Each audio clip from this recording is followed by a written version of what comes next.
전국 세입자협회에서 주거 팀장을 맡고 있고 윤성노라고 그러고요. 그 운영위원으로 활동을 하고 있습니다. 주거에 관련된 이 번화의 바람이 한 대한민국에도 불고 있어서 참 기분 좋게 시원하게 시작을 하도록 하겠습니다.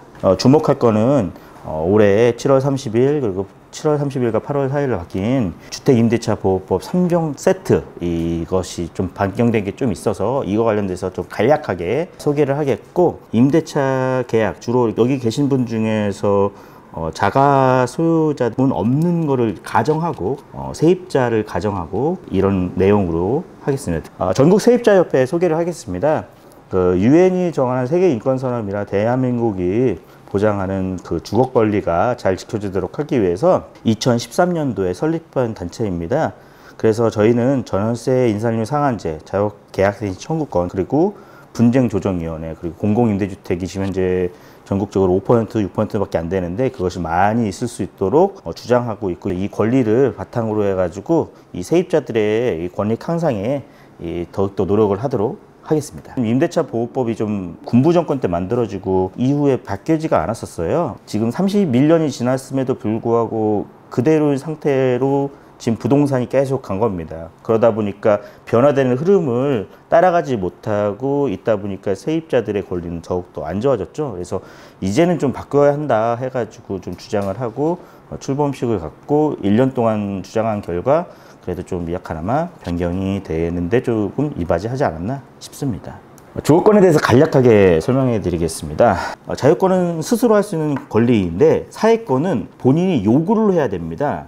그 자본주의 발전에 따라서 이 격차를, 불평등을 완화시킬 수 있는 권리이기 때문에 본인이 주장을 해야 됩니다.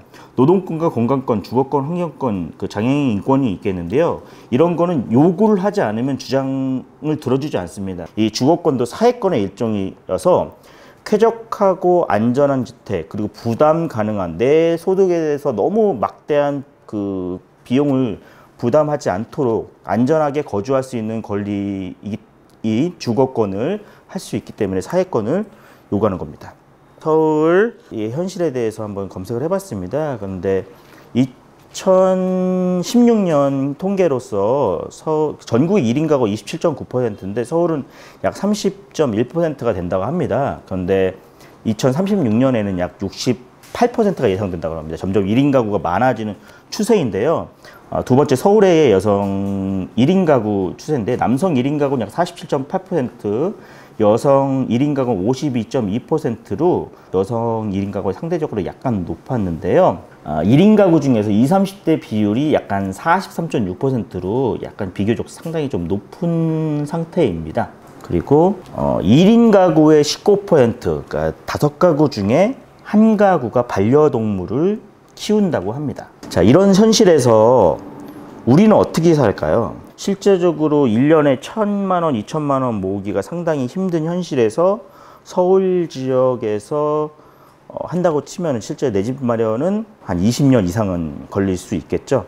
요즘 들어서 뭐 전세 가격 폭등이다 뭐 그렇게 얘기를 하는데, 사실 전세 가격은 그 부동산 가격에 비례해서 전세 가격은 올라갈 수밖에 없습니다. 그렇기 때문에 전세 가격이 많이 올랐다는 건 다 전격적으로 주택 가격이 많이 올랐다는 현실이겠죠.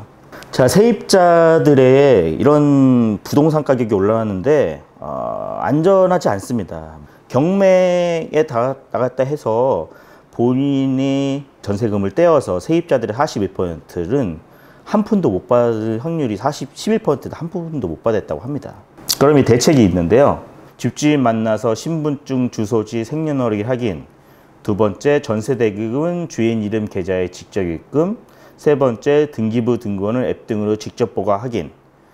의뢰 보면은 되게 당연한 얘기 같은데 실제로 우리가 못하는 내용입니다. 이제 본격적으로 시작을 하겠습니다. 국토보통부의 내용 나옵니다. 이 국토보통부 임대차 3법 시행. 첫 번째, 계약갱신 청구권. 두 번째, 전월세 상한제. 세 번째, 임대차 신고제. 계약갱신 청구권은 임차인이 희망시 한 번을 계약갱신 청구할 수 있습니다. 임차인이 한 번 2년 차수를 쓸 수 있는 겁니다. 그리고 두 번째, 전월세 상한제는 5% 이상을 올릴 수 없다는 제도입니다. 세 번째, 임대차 신고제는 뭐냐면은 계약할 때 그 신고를 해야 되는 겁니다. 이 세 가지 사항에 대해서 구체적으로 얘기하겠습니다.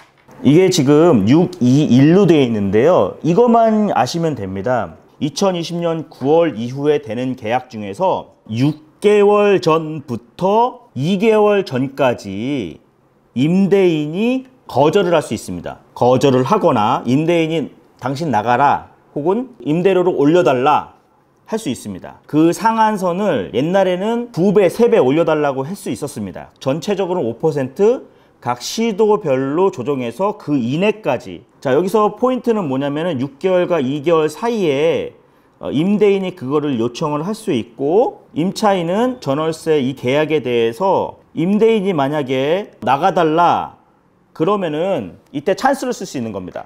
아니, 나 한 번 더 살겠습니다. 계약갱신 청구권을 할 수 있는 겁니다. 그러면은 2년을 더 살 수 있는 겁니다. 두 번째, 임대인이 그 월세 가격을 뭐 5%, 6%, 4%로 올려달라 얘기는 할 수 있습니다. 근데 5% 이상은 할 수가 없습니다. 그러면 임차인은 여기에 대해서 협의를 하는 건데, 이게 만약에 잘 안 되면은 이거는 분쟁조정위원회로 갈 수 있는 거고, 가급적이면은 조정을 하는 게 좋겠죠. 그런데 이것이 절대적인 건 아니다, 그렇게 얘기할 수 있습니다. 임대인이 옛날에는 그 계약 종료 6개월부터 1개월 전까지 이 내용을 얘기할 수 있거든요. 뭐 나가라, 아니면은 계약 종료한다, 아니면은 계약금을 올려달라, 뭐 그렇게 얘기할 수 있었는데, 이게 2020년 11월부터는 6개월부터 2개월까지로 변경됐거든요. 6개월과 2개월, 이걸 꼭 알아두시면 되겠습니다. 6과 2, 6과 2만 생각하시면 됩니다. 그리고 계약갱신 청구권은 찬스다. 묵시적 갱신 기간에는 그냥 쭉 가는 거고, 나중에 또 한번 찬스를 쓸 수 있다. 그리고 전월세 상한제 5%지만 5% 그거를 꼭 들어줄 필요는 없다. 이것이 핵심 포인트가 되겠습니다. 2개월 전까지는 꼭 임대인도 얘기를 해야 된다. 그러지 않으면 그냥 기존 계약이 묵시적 갱신으로 계속 간다. 계약은 누가 할까요? 계약은 누구와 할까요? 사기를 주의하려면은 신분증을 확인한다 그랬는데, 세입자와 임대인이 하는 겁니다. 임대인이 개인 법인 10타일 경우가 있습니다. 그리고 만약에 대리인이 나온 경우는 위임장, 인감증명 이런 것이 필요하겠죠. 대리인이 나온 경우 첫 번째는 그 대리인과 전화를 해야겠죠. 그리고 대리인이 나와도 그 임대인에게 계좌로 보내야 될 테고, 최종 잔금을 지불할 때는 그 임대인 본인이 올 수 있도록 그렇게 해야 됩니다. 마지막 네 번째, 공인중개사가 맨 마지막까지 대리인으로 해가지고 최종 잔금까지 하는 것, 이런 거를 주의하셔야 됩니다. 지금 임대차 보호법이 바뀌어가지고 2020년 11월에 이것이 법무부와 국토교통부가 다시 변경하겠다 해가지고 이게 아마 약간 바뀔 겁니다. 근데 하도 이렇게 법적인 문제라든가 그런 게 많다 보니까 그것을 대비하고자 여러 가지 내용을 자세하게 썼습니다. 그래서 보증금이 있는 월세, 전세, 월세 체크할 수 있게 되었고, 소재지, 토지, 건물 이렇게 써 있게 해놨죠. 그래서 미납국세와 선순위 확정일자 현황에 써 있는 거는 뭐냐면은, 미납국세가 있다 그러면은 나중에 그 보증금이 못 할 수 있기 때문에, 못 받을 수 있기 때문에, 그리고 선순위 확정일자가 있다 그러면은 본인의 보증금이 잘못하면은 못 받을 수 있기 때문에, 그래서 이 내용을 임대인이 작성할 수 있게 이렇게 써놓게 됩니다. 그래서 이 주택임대차 계약서를 다운로드를 받거나 아니면은 부동산 공인중개사한테 주택임대차 계약서인데 법무부 양식으로 해달라고 하면은 이거대로 하시면 됩니다. 한 장짜리가 되게 자세하게 써있기 때문에 이걸로 하시는 게 좋습니다. 다음 장 보겠습니다. 임대차 계약서 써있고, 임대차 기간 어떻게 한다, 이거대로 이렇게 자세하게 쓰면은 서로 이게 분쟁이나 그런 거에서 좀 미연에 방지할 수 있기 때문에 이걸로 하시는 게 좀 낫습니다. 여기 뭐 기타 특약사항이 사실 좀 중요한데, 특약사항에 뭐 그런 게 있겠죠. 내 주택에 대해서 그 전대차로 해가지고 내 주택을 또 누구한테 빌려주는 행위, 혹은 그리고 우리 중에서 반려견을 키우시는 분이 계시니까 반려견을 키워도 된다 안 된다, 뭐 이런 문제, 세세한 항목에 대해서 이런 내용을 특약사항에다 쓰시면 되겠죠. 그리고 별지로 해서 법의 보호를 받기 위한 중요사항, 이 내용을 쭉 읽어 보시면 이런 내용으로 했구나. 그래서 대항력, 차임증액 청구, 월세 소득공제, 다 묵시적 갱신 이런 내용이 있거든요. 이게 좀 사실 이 내용이 좀 조금은 법적인 내용이기 때문에 좀 어렵습니다. 그럼에도 불구하고 아셔야 됩니다. 열심히 일하셔도 보증금을 날리시면 결과적으로는 큰 손해이시기 때문에 반드시 이것은 아셔야 되는 내용이십니다. 그리고 민간임대주택, 서울시에 한 20% 정도는 민간임대주택이거든요. 민간임대주택 특별법에 해당되는 민간임대주택인데, 이거는 뭐 5년 거주, 아니면 8년 거주하고 법적으로도 임대사업자에 대해 혜택이 있고, 임차인에게는, 세입자에게는 그 임대료가 일정 부분 이상 올라가지 않도록 하는 것이 있는데, 그 만약에 표준 임대차 계약서 해놓고 이런 양식으로 썼다 그러면은 여러분은 민간임대주택 특별법에 있는 임대차 계약으로 해당되는 주택에 사시는 겁니다. 그리고 자, 등기부 등본입니다. iros.go.kr 인터넷 등기소에서 이것을 할 수 있고, 인터넷으로도, 핸드폰으로도 이것을 볼 수 있어요. 그래서 이것으로 해가지고 본인의 집을 이걸 한번 떼보세요. 내용은 뭐냐면, 표제부는 건물 내용을 쭉 써놓은 거고, 건물 형태를 써놓은 거고, 등기부 등본은 소유와 채권사항을 써놓은 겁니다. 그래서 갑구는 소유권, 누구한테 소유권이 있는지, 그리고 을은 누구한테 채권사항이 있는지를 써놓은 겁니다. 두 번째, 자, 거주할 목적물 주택은 어떻게 확인할? 건축물 대장은 건물의 등기부 등본인데, 행정부 소관이거든요. 정부24 인터넷 웹페이지 그 gov.kr 정부24 사이트에서도 이게 인터넷으로도 쉽게 확인할 수 있거든요. 건축물 대장. 그래서 여기서 건물의 관계, 뭐 여러 건물의 상태, 그런 거를 확인할 수 있습니다. 여기서 확인할 거는 이 두 번째 사항, 위법 건축물, 이 건물에 법적으로 문제가 있는지를 확인하는 겁니다. 위법 건축물을 좀 확인을 해야 되는데, 건축물 대장 상단에 표시되거든요. 그리고 임대차 계약서에 호수를 표시할 때는 반드시 건축물 대장에 있는 내용으로 표기를 해야 됩니다. 건축물 현황에 화살표 보이시죠? 가운데 용도라고 써 있습니다. 용도 화살표. 용도에 보면 이렇게 쭉 써 있죠. 어떤 용도, 이종, 근생, 고시원. 고시원인데 위반 건축물. 위반 건축물이 어떤 내용의 위반 건축물인지 민 밑에 써 있습니다. 그럼 여기서 사시게 되면은 아까 얘기했던 뭐 대출이라든가 여러 가지 그런 정부적인 혜택이나 여러 가지 할 때는 약간의 제한이 있을 수도 있고, 그렇게 되는 겁니다. 그래서 집에 들어가시기 전에 건축물 대장 민원24 들어가시고 등기부 등본으로 채권 관계랑 누구 소유인지를 확인하셔야 된다는 것, 그걸 두 가지를 봤습니다. 세 번째입니다. 이제 깡통 전세, 본인 보증금 지키기. 건물 가격과 이 전세 가격이 거의 근접하기 때문에 이게 점점 발생이 많이 하고 있습니다. 그래서 건물 가격과 전세 가격이 차이가 별로 안 나기 때문에 이 만기 때 이 보증금 돌려막기를 못해서 결과적으로는 보증금 관련된 사기도 많고 그렇지 않습니까? 특히 월세는 이런 현상이 발생하지 않습니다. 월세는 보증금이 워낙 적기 때문에. 갭투기는 전세에게만 하거든요. 그래서 전세일 때는 이걸 반드시 고려를 해야 되는데, 특히 등기부 등본, 아까 했던 등기부 등본, 등기소에서 법원에서 하는 등기부 등본 각구 이 소유권에 다음 내용이 기재된 거에서 계약 자체를 아예 파기를 해야 됩니다. 이 가처분 등기, 경매 등기, 압류, 가압류 이런 빨간 줄이 거 있거나 그러면은 계약 자체를 하지 않으시는 게 좋습니다. 좀 그 지저분하다 싶으시면은 법원 관련된 등기 내용에 그런 게 있으면 안 하시는 게 좋습니다. 그 부채 비율을 좀 봐야 되는데요. 호가를 보고 부채 비율은 그 선순위 최고액과 그 선순위 먼저 있는 사람들의 보증금과 본인 보증금을 합산해서 부채금을 좀 보는데, 이걸 계산을 하면 됩니다. 그래서 아파트는 약 80%, 다가보다 70% 생각을 하면 됩니다. 그리고 세입자의 보증금을 보호하는 방법은 전입신고, 그리고 확정일자, 설제 거주입니다.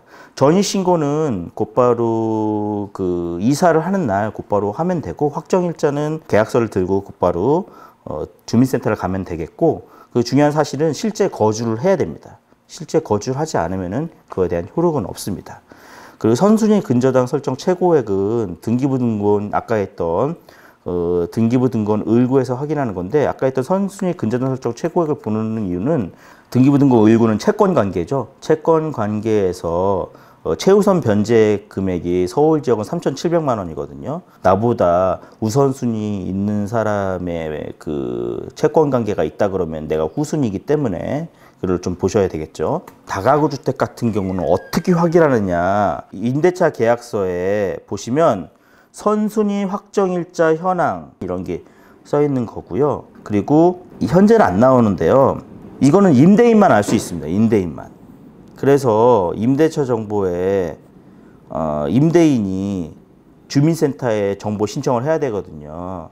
그래서 임대인에게 요청을 해야 되는 겁니다. 네 번째, 임대기간입니다. 이 깡통전세를 하기 위해서 아까 얘기했듯이 임대차보호법은 2년까지 보장하고 1년을 계약하도 1년 연장이 가능합니다. 묵시적 갱신은 계약 만기일 2개월 전까지 해야 됩니다. 임대차보호법에 5% 지연가산 조항이 있지만은 이거는 5% 올릴 수 있다는 조항이지 이것을 반드시 해야 되겠다는 건 아니기 때문에 임차인이 그런 거 아닙니다. 주택 내 파손된 부분, 이게 좀 고민이 많을 거예요. 이거에 대해서 명쾌하게 한다 그러면은 다이소에서 살 수 있는 거는 세입자가 부담하는 게 맞습니다. 다이소에서 살 수 없는 거는 임대인이 하는 게 맞습니다. 그래서 시설 관리는 임대인이 하는 게 맞고, 다이소에서 웬만큼 할 수 있는 거, 뭐 형광등을 갈거나 웬만한 거 그 시설이나 교체하는 거는, 그리고 주택 내 파손된 부분, 이것도 수리를 요구하는데 맨 처음에 입주할 때 시설물 상태를 사진, 요즘은 그 핸드폰이 있으니까 다 동영상으로 다 찍어 놓는 게 좋습니다. 동영상으로 다. 왜냐면 2년, 3년, 4년 지난 다음에 그 상태에 대해서 증명을 할 수 없거든요. 자, 월세세 공제제도, 이건 임대인 동의 없이도 가능하기 때문에 오피스텔 고시원도 됩니다. 그리고 계약 만료 5년까지 신청 가능하니까 근로소득자 연봉 7천만 원 이하 대부분에 해당되실 텐데 10% 세액 종대 되니까 이 월세세 공제제도가 있다는 거 세입자 꿀팁입니다. 이거 알아두시면 좋겠고, 공인중개사에게 아까 전자거래 계약을 제한하는 것도 좋습니다. 이것이 나중에 정부에서도 이걸 좀 권장하고 있고, 이거에 되면은 그 금리 우대나 그런 걸 한다고 그러더라고요. 이 중요한 포인트인데, 아까 묵시적 갱신, 웬만하면 사실 대부분의 임대인들은 대부분 선량하셔가지고 웬만하면 묵시적 갱신을 하시잖아요.